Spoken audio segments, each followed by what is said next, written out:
sleep. Then they came out of the narrow valley and at once she saw the reason.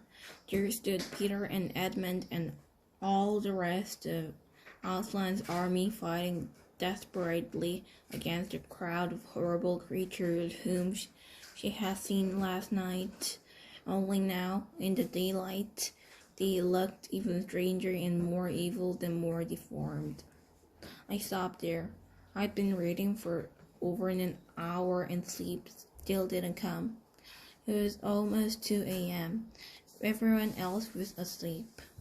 I had my flashlight on under the sleeping bag, and maybe the light was why I couldn't sleep, but I was too afraid to turn it off. I was afraid of how dark it was outside the sleeping bag. When we got back to our section in front of the movie screen, no one had even noticed we'd been gone. Mr. Tushman and Miss Rubin and Summer and all the rest of kids were just watching the movie. They had no clue how something bad had almost happened to me and Jack. It's so weird how that can be.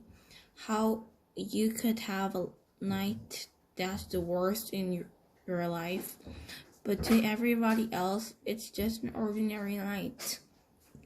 Like, on my calendar at home, I would mark this as being one of the most horrific days of my life.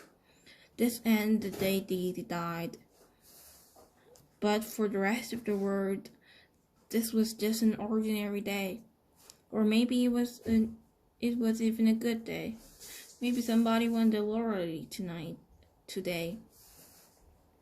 Miss Miles and Henry brought me and Jack over to where we'd been sitting before with Summer and Maya and Reed.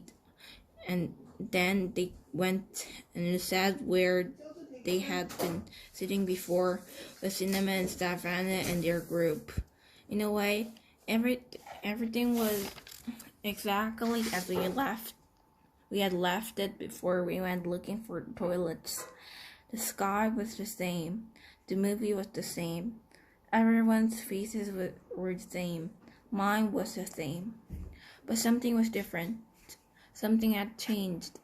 I could see Amos and Miles and Henry telling their group what had just happened.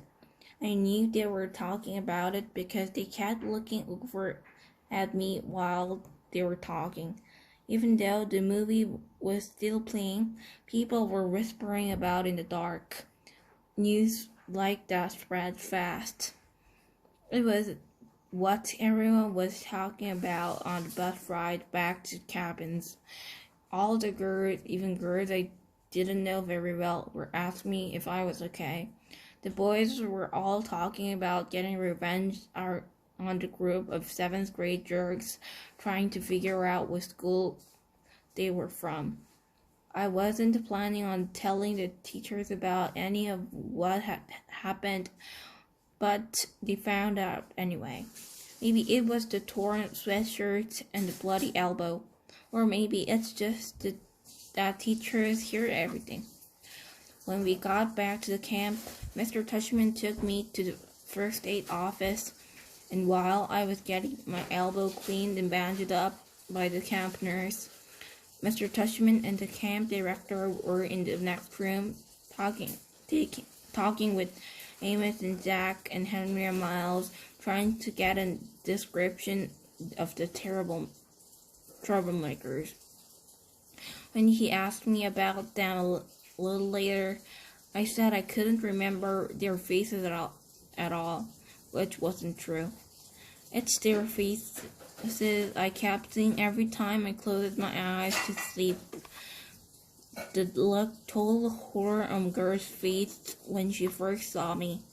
The way the kid with the flashlight, Eddie, looked at me as he talked to me, like he hated me, like a lamb to the slaughter. I remembered that thing ages ago, but tonight I think I finally got what it meant.